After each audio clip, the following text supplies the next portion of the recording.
एक बार की बात है, एक घने जंगल में सियार रहता था। एक दिन बहुत तेज हवा चली और एक पेड़ गिर गया जिसकी चपेट में सियार भी आ गया।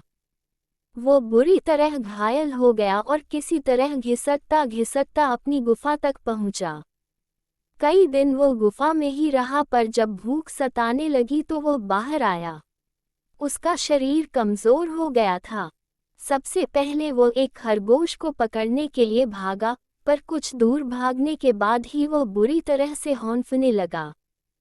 फिर उसने एक चिड़िया का पीछा करने की कोशिश की, पर यहाँ भी वो असफल रहा। हिरण का पीछा करने की तो उसने सोची तक नहीं।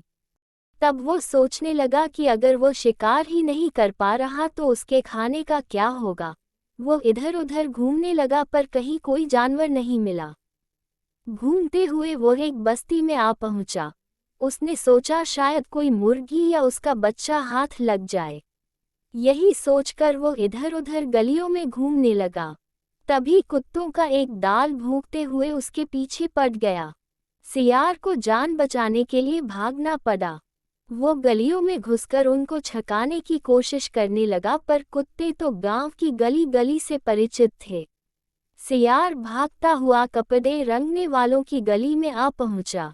वहां उसे एक घर के सामने एक बड़ा बर्तन नजर आया।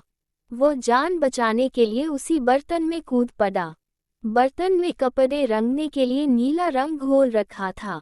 कुत्तों की टोली भौंकती रही और सियार सांस रोककर रंग में डूबा रहा। जब उसे पूरा यकीन हो गया कि अब कोई खतरा नहीं है तो वो बाहर निकला, पर अब तक वो नीले रंग में पूरी तरह से भीग चुका था। जंगल में पहुंचकर उसने देखा कि उसके शरीर का सारा रंग नीला हो गया है। उसके नीले रंग को जो कोई भी जानवर देखता, वो भयभीत हो उससे दूर भाग जाता। सबको इस तरह से डरा हुआ देखकर रंगे सियार के दुष्ट दिमाग में एक योजना आई। उसने भागते जीवों को आवाज दी, भाइयों भागो मत और मेरी बात सुनो। उसकी बात सुनकर सभी भागते जानवर रुक गए। उनके हिचकिचाहट का रंगे सियार ने फायदा उठाया और बोला, ध्यान से मेरा रंग देखो। क्या तुमने कभी और किसी जानवर का ऐसा रंग कभी देखा है?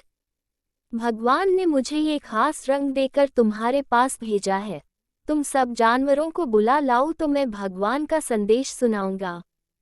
उसके रंग ने सबको मंत्रमुग्ध कर दिया था। वे जाकर जंगल के दूसरे सभी जानवरों को बुलाकर लाए। जब सब आ गए तो रंगा सियार एक ऊंचे पत्थर पर चकर बोला, जंगल के वासियों, भगवान ब्रह्मा ने खुद अपने हाथों से इस नीले रंग का बनाकर कहा कि संसार में जानवरों का कोई शासक नहीं है। तुम्हें जाकर जानवरों का राजा बनकर उनका कल्याण करना है। तुम्हारा नाम सम्राट ककुदुम होगा। तीनों लोकों के वन्य जीव तुम्हारी प्रजा होंगे। अब तुम लोग अनाथ नहीं रहे। मेरी छत छाया में निर्भय होकर रहो। सभी जानवर वैसे ही सियार के अजीब रंग से चकराए हुए थे। उसकी बातों ने तो जादू का काम किया। शेर, बाघ व चीते भी उसकी बातें सुनकर हैरान रह गए। उसकी बात काटने की किसी की हिम्मत न हुई। देखते ही देखते सारे जानवर उसके चरणों में गिर पड़े और एक स्वर में बोले, आज से आप ही हमारे सम्राट हैं। और रंगा सियार ने सम्राट की शान से सबको चुप रहने का इशारा किया और बोला, तुम्हें अपने सम्राट की सेवा और आदर करना पड़ेगा। ध्यान रहे, हमें कोई तकलीफ नहीं होनी चाहिए। हमारे खाने पीने का शाही प्रबंध होना चाहिए। शेर और चीते ने तुरंत कहा, जैसे आपकी आज्ञा महाराज। आपकी सेवा करके हमारा जीवन धन्य हो जाएगा। उसके बाद से सम्राट ककुदुम बने रंगे सियार के शाही ठाट शुरू हो गए और वह राजाओं वाली शान से रहने लगा। लोमैया उसकी सेवा करती, भालू पंखा झुलाता। जिस जीव का मांस खाने की इच्छा जाहिर होती, उसकी बलि दी जाती।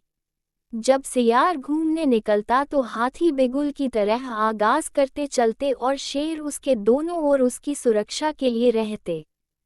रोज ककुदुम का दरबार भी लगता।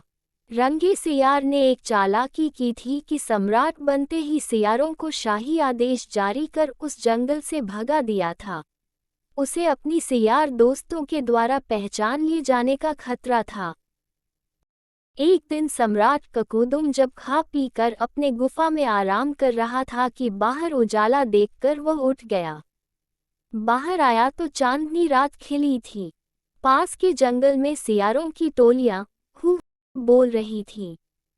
उस आवाज को सुनते ही ककूदुम अपना आपा खो बैठा और उसके अदन के जन्मजात स्वभाव ने जोर मारा और वह भी मुंह चांद की ओर उठाकर और सियारों के स्वर में मिलाकर हू करने लगा।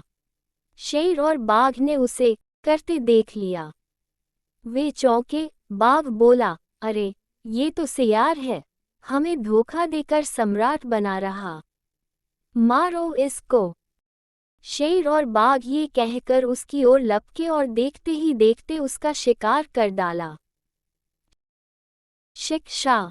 ये कहानी हमें ये सीख देती है कि कोई भी ढोंग ज्यादा दिन तक नहीं चल सकता। एक न एक दिन सच्चाई बाहर आ ही जाती है। इसलिए बेहतर यही है कि अपने वास्तविक स्वरूप में ही रहें और इसे और भी बेहतर करने का प्रयास करें।